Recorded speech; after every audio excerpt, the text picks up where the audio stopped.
Nashukuru Bwana kwa siku ya leo, kwa sababu Bwana amekuwa pamoja nasi, amekuwa ngao letu na amekuwa msaada wetu wa karibu, na mahali tumefika tunaweza sema yeye ndiye Ebeneza, kwa sababu ametupeleka mpaka mahali tumefika.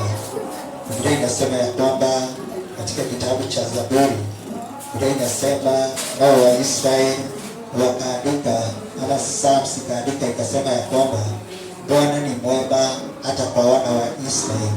Nasi tunaweza sema siku ya leo Bwana ni mwema kwetu. Bwana ni mwema kwa Stephen Makenji.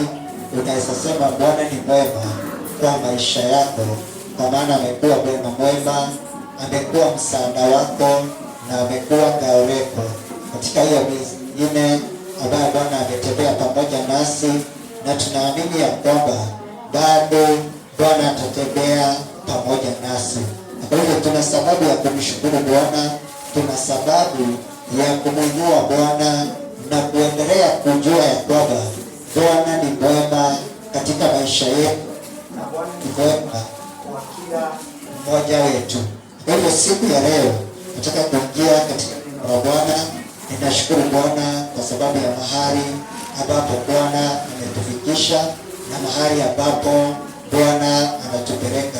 Tunaamini ya kwamba next week Jumapili ama kwa mpango ya Bwana, kwa mapenzi ya Bwana, hatutasomea mahali hapa, tutakuwa mahali pale chini, kwa maana Bwana ametuneemesha na tunajua ya kwamba hata kama hatutakuwa tumekamilisha hiyo mjengo, tunashukuru Bwana kwa sababu tutaenda mahali pale, huko mwingine tutamaliza, tukiendelea na kujenga, tukiendelea kusomea mahali pale, tutaendelea na kujenga. So Sunday Godwili tutasomea mahali pale, so ukiwa umejitayarisha, tutakuwa na kiwasho mzuri, tutakuwa na wakati mzuri wa kumwabudu Bwana na kumshukuru Bwana kwa sababu ya yale ametenda katika maisha yetu. Na so kwa sababu tumepata hiyo uwanja na tunatarajia kuanza hiyo ibada on Sunday, so uko karibu sana na najua ya kwamba Bwana atatubariki. Nataka kuingia katika neno la Bwana, na siku ya Sunday tuliangalia mambo ya kumtazama Yesu ama mambo ya kumwangalia Yesu katika kitabu cha Hebrews chapter 12, ambapo mwandishi wa Hebrews ama wa Ibrania alikuwa anasema ama anaongea mambo ya kumtazama Yesu ambaye ni mwashirishi na mkamilishi wa imani. Wakati tunajua ya kwamba Yesu ndiye ameanza kazi ndani ya maisha yetu, na ile wokovu tuko nayo, ile imani tuko nayo, yule ameianza ni Yesu, mwokozi wa maisha yetu. Na kwa hivyo mwandishi akatuambia mambo ya kumtazama Yesu na kumwangalia Yesu kama mwasilishi na ambaye anakamilisha imani yetu. Nataka tuendelee na hiyo topic siku ya leo, lakini leo nataka tuangalie mambo ya kubadilishwa kwa kumtazama Yesu. Wakati tunamtazama Yesu, tunabadilishwa. Wakati tunaangalia Yesu katika maisha yetu, tunamwangalia ambaye ni source ya wokovu wetu, ambaye ni mwanzilishi ama ni source ya imani yetu. Wakati macho yetu yako fix kwa Yesu na hatuondoki kwa Yesu, anaenda akitubadilisha na tunabadilishwa ndani yetu. Katika kitabu cha 2 Corinthians chapter 3 Wakorintho wa pili, 2 Corinthians chapter 3. 2 Corinthians chapter 3. Ingawa tutasoma hiyo verse baadaye. 2 Corinthians chapter 3 verse 18 inasema hivi: but we all with unveiled face behold as in a mirror the glory of the Lord are being transformed into the same image from glory to glory, just as the Spirit of the Lord. So Biblia inatuambia ya kwamba Paul akiandikia Wakorintho alikuwa amerefer hiyo Corinthians chapter 3, alikuwa amerefer to the book of Exodus ama Exodus 33 and 34, na alikuwa anaongea hapo juu. Ukisoma hapo juu, alikuwa anawaelezea mambo ya vile Musa alitokea katika wana wa Israeli, na wakati alitokea lazima angefunika uso wake kwa sababu ya ile utukufu ambayo alikuwa nayo, ama kwa sababu ya ile utukufu alikuwa nao, na atawaelezea mambo ya hiyo agano la kale, vile agano la kale lilikuwa. Akawaambia agano la kale ni utukufu ambao ulikuwa unaisha, lakini agano jipya ni utukufu ambao hauishi, na agano jipya tunaingia kwa agano jipya, ama tunaingia katika the new covenant kupitia damu la Kristo. Hata ingawa katika Old Testament walikuwa wanaingia agano kupitia kuchinja kwa mbuzi ama kwa kondoo, lakini katika the New Testament tunaingia kwenye the glory of God, na sasa tuko na access ya kuona the glory of God. Na ukisoma hiyo Exodus 33, Musa anamwambia Mungu ama anamuomba Mungu amuonyeshe utukufu wake, lakini Mungu hajamuonyesha utukufu wake. Alimwambia atamuonyesha wema wake. Lakini katika the New Testament tunaona utukufu wa Bwana ama utukufu wa Mungu kupitia Kristo Yesu.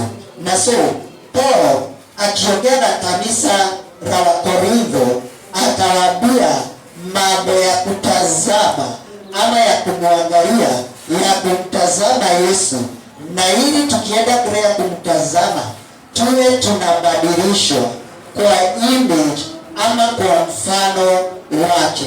Na akasema tunamtazama kama vile mtu huwa anatazama kwa kioo, anajiona kwa kioo, anaona yale makosa ako nayo, kama ako na uchafu kwa uso anaiondoa, kama hajachanua nywele vizuri anaichanua. Naye Paulo anatuambia tunamtazama Yesu, na tukimtazama Yesu ndio tunaona udhaifu wetu, ndio tunaona mambo ambayo tunastahili kurekebisha katika maisha yetu. Tunamwangalia Yesu, tukiona mfano wake, tunaona vile anapenda, tunaona vile anasamehe, tunaona vile anafanya mambo. Na tukiangalia hayo mambo, alafu tuangalie maisha yetu, tunakuwa na reflection ya vile Yesu anakaa, na sisi tunakaa kama yeye hapa duniani.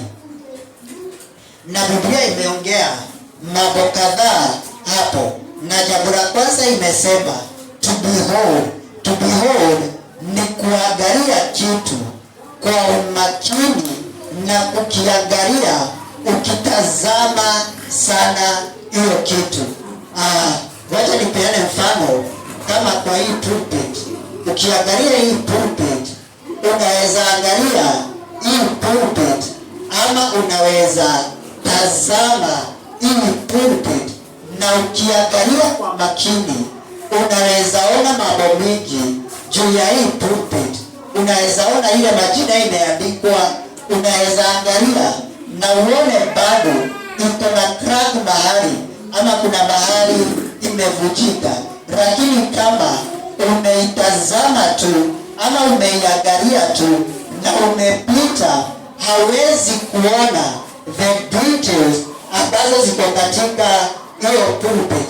Naye Paulo anawaambia mambo ya kubehold ama kumtazama Yesu. Na so tukiwa tunamtazama Yesu ni kumaanisha tutamwangalia kwa umakini, tutakaa chini ama tutatulia ili tumwangalie Yesu kwa umakini, na tuache hilo jambo risik ama liingie katika mawazo yetu, liingie katika mioyo yetu. So sio kumwangalia tu, sio kuangalia tu, lakini ni kuangalia kwa umakini, na tukimwangalia tuache hilo jambo liingie kabisa katika mioyo yetu na katika mawazo yetu, na tukifanya hivyo tutabadilishwa. Na so to behold ama kutazama ni kauli mtu huwa anakata, ni kuamua. Mtu huwa anaamua, sasa nitaangalia jambo fulani ama nitamwangalia Yesu katika maisha yangu. Sitaangalia yale mambo ninapitia, sitaangalia yale mambo yanaendelea katika dunia, sitaangalia hiyo mambo yote, lakini sasa nitamtazama Yesu ambaye ni mwashirishi na ambaye ni mkamilishi wa imani na wokovu katika maisha yangu. Na so Paul anasema ya kwamba ama kumtazama ni kupay attention ama ni kuweka attention yako kwa kitu moja. Na wakati tunaongea mambo ya kutazama si kuangalia na hii macho physical. Unaweza angalia kitu na macho physical na uache kuona kile ulikuwa unastahili kuone juu ya hiyo kitu. Bwana Yesu asifiwe. So unaweza angalia na ukose kuona na nini ulikuwa supposed kuona kwa hiyo kitu. Na so to behold ama kutazama ni posture ya moyo wako, ni vile umeweka moyo wako. Na Biblia inatuambia ya kwamba wakati the children ama wana wa Israeli walifika katika Red Sea na wakaona Red Sea iko mbele yao, na wakaijiwa na uoga mkubwa sana, wakatetemeka, wakaanza kulalamikia Musa. Musa akawaambia, tazameni wokovu wa Bwana. So hakuwa anataka waangalie nyuma ama waangalie waone wokovu sasa ni kitu wanaweza shika, lakini alikuwa anataka macho yao sasa ya focus kwa Mungu, mioyo yao iache kuangalia ile jambo limesimama mbele yao, lakini sasa waone wokovu ambao Bwana anaweza wapatia katika maisha yao. Biblia inasema ya kwamba katika kitabu cha John chapter 1 verse 29, wakati Yohana alikuwa katika the river Jordan, ama alikuwa anabatiza watu katika mto wa Yordani, na akamuona Yesu akikuja. Wakati Yohana alimuona Yesu akikuja, Biblia inasema in John chapter 1 verse 29, John chapter 1 verse 29, Biblia inasema hivi: the next day John saw Jesus coming toward him and said, behold the Lamb of God who take away the sin of the world. So kuna mambo mawili tunaweza ona hapo. Biblia inasema ya kwamba nayo ile siku nyingine akikuja kwake, na akasema, mtazame mwana kondoo wa Mungu anayeondoa dhambi za ulimwengu. So Yohana alimuona Yesu na macho, lakini akaambia watu, sasa mtazame mwana kondoo wa Mungu ambaye anaondoa dhambi za dunia.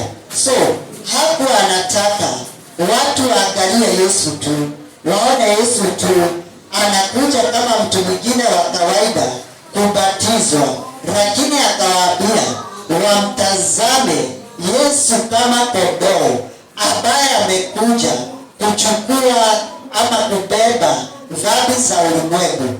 Na wale watu alikuwa anaongea na wao ni watu ambao walikuwa wanaelewa mambo ya kondoo, walikuwa wanaelewa kazi ya kondoo ni nini, qualification za kondoo ambayo inastahili kuchinjwa ama inastahili kutolewa sacrifice. Ni watu ambao walikuwa wanajua kondoo ile inatolewa sacrifice inastahili kukua namna gani, inastahili kukua ni kondoo ambayo iko blameless ama haina makosa yoyote, haina kitu yoyote ambayo inaweza onekana ndani yake, ambayo inaweza tuma hiyo sacrifice ama hiyo dhabihu ikose kujulikana ama ikose kukubalika kwa Mungu. Naye Yohana wakati alimuona Yesu na macho, akaenda to the next level, akawaambia, sasa mtazameni Yesu. Hata hakumuita Yesu, alimuita sasa mtazame kondoo wa Mungu. Na so alikuwa anataka watu sasa waangalie Yesu carefully, wamwangalie vizuri kama kondoo, wasimuone tu kama mtu, waone yeye kama kondoo ambaye itakuja ibebe dhambi ya ulimwengu, ambaye alikuwa ametabiriwa katika maandiko na ambaye alikuwa ameongelewa, ambaye alikuwa amenena juu yake katika maandiko. Na so alikuwa anataka wamuone Yesu sasa na njia ingine, wasimtazame tu, lakini waende deep sasa, vile wanaangalia kondoo ambayo inakuja kuchinjwa, ambayo inakuja kutolewa kama dhabihu. Alikuwa sasa anawaambia wamwangalie Yesu ama wamtazame Yesu, na hiyo mtazamo si wamuone tu kama tu kondoo ama kama mtu wa kawaida tu. Naye Daudi katika Psalms 27, katika Zaburi 27, Daudi akasema ya kwamba kitu moja anatamani.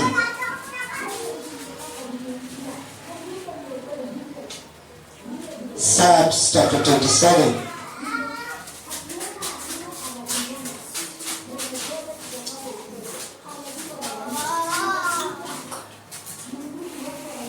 Psalms 27 verse 4 inasema hivi: one thing I have desired of the Lord, that I will seek, that I may dwell in the house of the Lord all the days of my life, to behold the beauty of the Lord and to inquire in his temple. Daudi anasema ya kwamba kitu moja ametamani, kitu moja ametamani katika maisha yake ni kukaa katika nyumba ya Bwana, akayatazame ama akautazame utukufu wa Bwana, na akaekwae ama akajulishe ama akaulize kutoka kwa Bwana. Na so Daudi anasema hivi, yeye hataki tu kujua mambo juu ya Mungu, kwa sababu kuna tofauti ya kujua juu ya Mungu na kumtazama na kuelewa Mungu katika maisha yako. Daudi anasema yeye hataki kujua tu the fact kuhusu Mungu, lakini anataka kuwa na deep relationship na yeye. Anataka kubadilishwa na wema wa Bwana, kuangalia utukufu wa Bwana, na huo utukufu uendelee ukimtazama, ama uendelee ukimbadilisha katika maisha yake, kwa sababu kuna watu wengi sana ambao wako na knowledge ya Mungu kubwa sana. Wanajua Mungu, wanajua mambo ya Yesu, wanaweza kukuelezea vile Yesu alizaliwa, vile alikufa, lakini hata kama wako na hiyo mambo, ni information tu wako nayo katika maisha yao. Lakini Daudi anasema ile kitu anatamani ni kukaa katika nyumba ya Bwana na utazame utukufu wa Bwana. Na wakati wowote mtu anatazama utukufu wa Bwana, huo utukufu unaendelea ukibadilisha mtu, unaendelea ukibadilisha maisha ya mtu.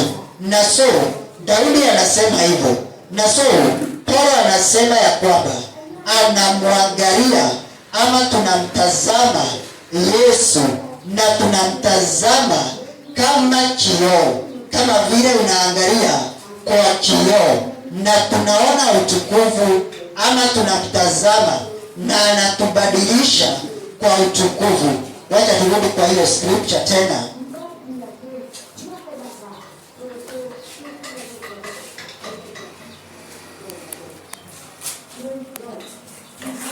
Verse 3 inasema hivi. Sorry, second.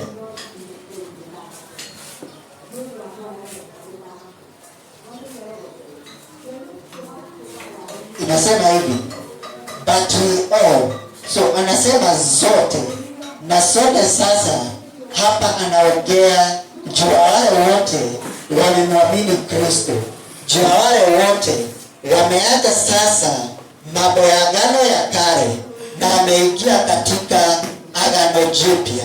Na anasema zote tunamtazama, ama tunamtazama tukiwa na uso ambao umeondolewa ile veil. Sasa hatuna ile veil kama vile Musa alikuwa, wakati wana wa Israeli walikuwa wanataka kuona utukufu, ama wakati Musa alitoka kwenye mlima wa Bwana na wana wa Israeli wakamuona, wakaona ile utukufu alikuwa nayo, wakamwambia hapana, Musa ikabidi afunike uso wake ili watu wasione ile utukufu direct.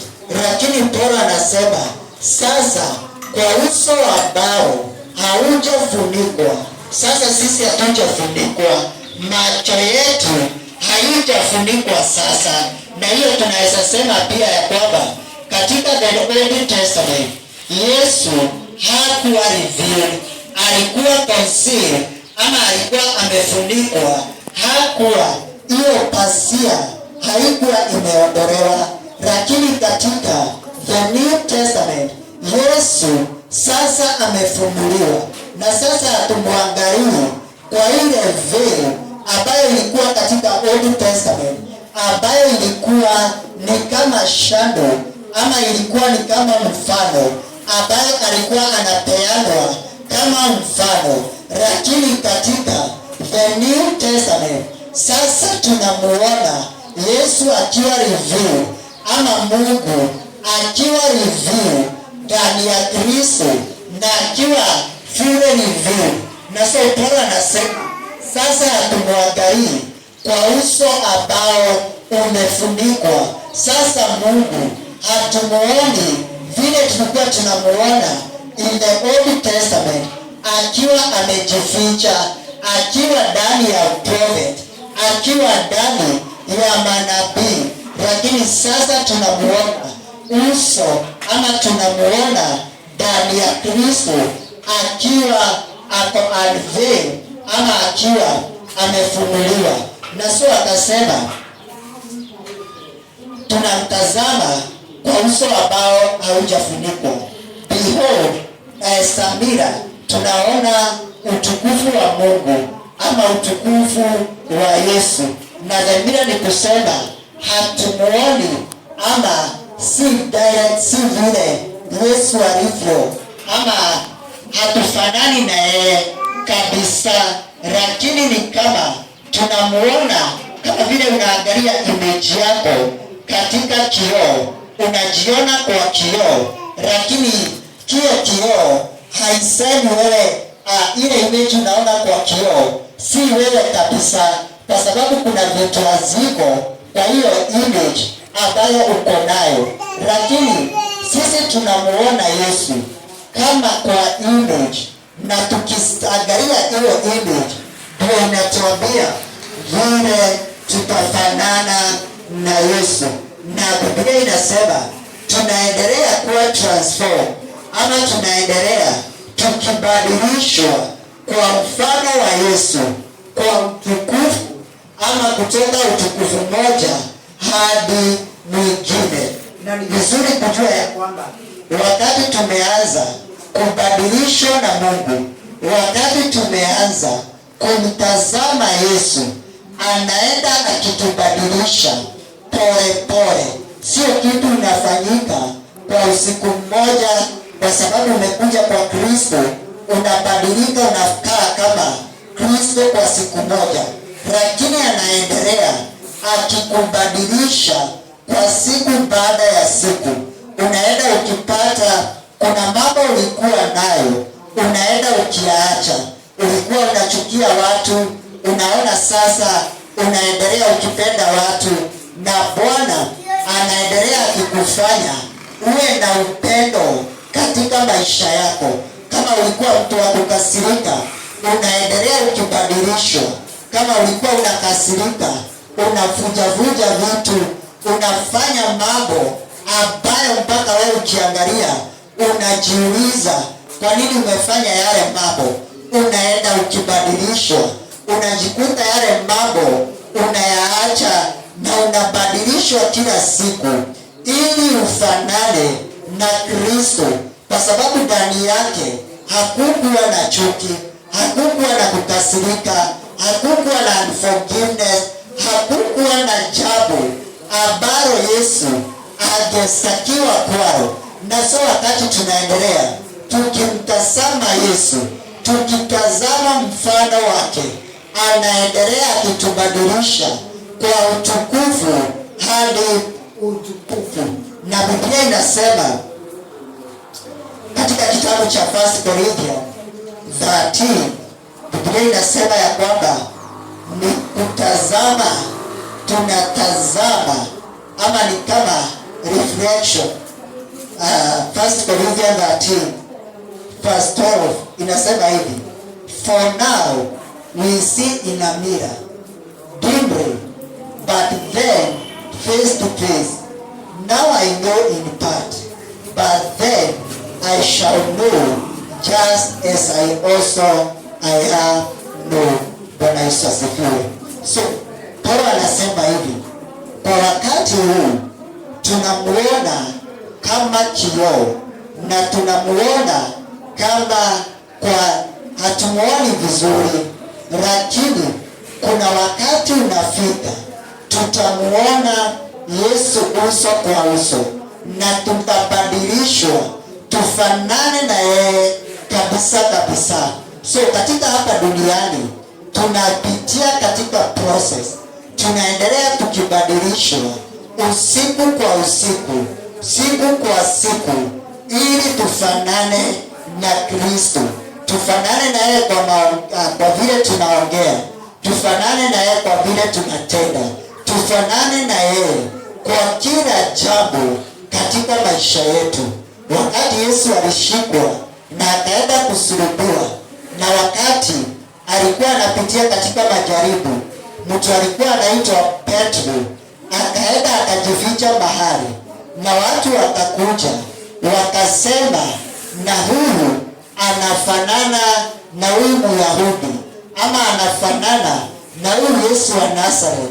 Ataigawa kwa sababu vile Petro alikuwa anaongea, vile alikuwa anatenda, alikuwa amekaa na Yesu kwa muda wa miaka 3.5, na alikuwa amefanana na Yesu.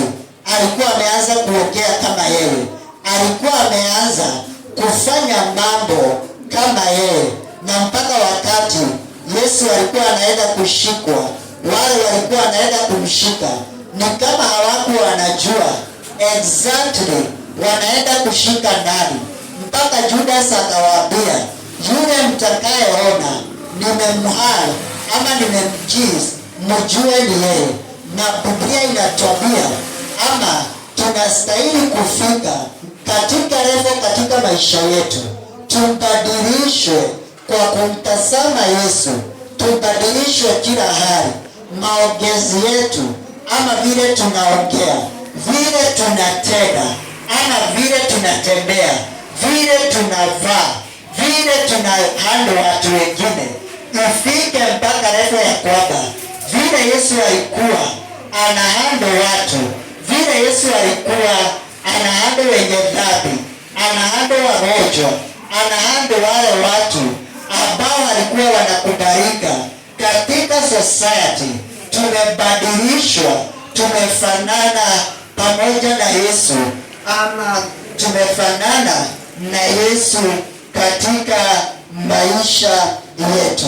Na Biblia inasema the same 1 Corinthians 15 verse 49. Kuna kitu Biblia inasema cha muhimu sana. 1 Corinthians chapter 15 verse 49 inasema hivi, and as we have borne the image of man of dust, we shall also bear the image of the heavenly man. So Biblia inatuambia hivi, kama vile mtu huwa anachukua mfano ama anachukua image, anafanana aidha na baba yake ama anafanana na mama yake, ama unasikia mtu anasema anafanana na watu wao, hivyo ndivyo tunastahili tubadilishwe, tufanane sasa na Yesu ambaye alitoka mbinguni. Na kama vile hiyo scripture inaweza chukua mambo mawili, kama vile pia Adam tulichukua mfano wake wa dhambi katika dunia, na zote tukawa sasa wale wamezaliwa after Adam ama badala after Adam, zote tumechukua nature ya dhambi, nasi tunaweza chukua mfano wa Mungu, mfano wa Yesu ambaye ni mwanadamu, ambaye alitoka mbinguni akakuja hapa duniani akawa mwanadamu, na ambaye sasa ameketi kwa mkono wa kulia wa Baba. Tunaweza mtazama na tuwe kama wewe, tukue kama yeye. Na Paulo alikuwa anajaribu kuwaambia ya kwamba kama inawezekana kwa mtu kufanana na mzazi wake, kwa mtoto kufanana na baba ama na mama, inawezekana hata sisi kufanana na Mungu. Kama iliwezekana, Biblia inasema katika kitabu cha Roma, kama vile dhambi iliingia dunia kupitia mtu mmoja ambaye ni Adam, nayo dhambi inatoka katika dunia kupitia mtu mmoja ambaye ni the second Adam, na ambaye ni Yesu Kristo. Bwana Yesu asifiwe. Haleluya. So Biblia inatuambia ya kwamba tunabadilishwa kiwango kwa kiwango, tunabadilishwa hatua kwa hatua. Si jambo linafanyika siku moja unajikuta umebadilika kabisa. Na ndio vizuri, ndio maana ni vizuri kujua hata wale watu wameokoka. Mtu akiokoka usimwangalie na macho mengine ya kumwambia kama umebadilika, kama umeokoka lazima ubadilike na hiyo siku. Na sisemi tukae kwa dhambi ili jambo likae katika maisha yetu, lakini tusijaji watu. Kama wamekuja kwa Kristo, tuwapatie nafasi ya kubadilishwa, tuwapatie nafasi ya kubadilishwa na Yesu. dhambi huwa mtu anasamehewa hapo hapo, lakini kuna mambo ambayo yana take process katika maisha yetu, yanaendelea yakiondolewa, yanaendelea yakibadilishwa katika maisha yetu. Ukipata mtu alikuwa ameokoka ama ameokoka na alikuwa anapigana na watu, na upate siku moja amepigana na watu, usimwambie hajaokoka. Mwambie sisi kama mtu ameokoka hafanyagi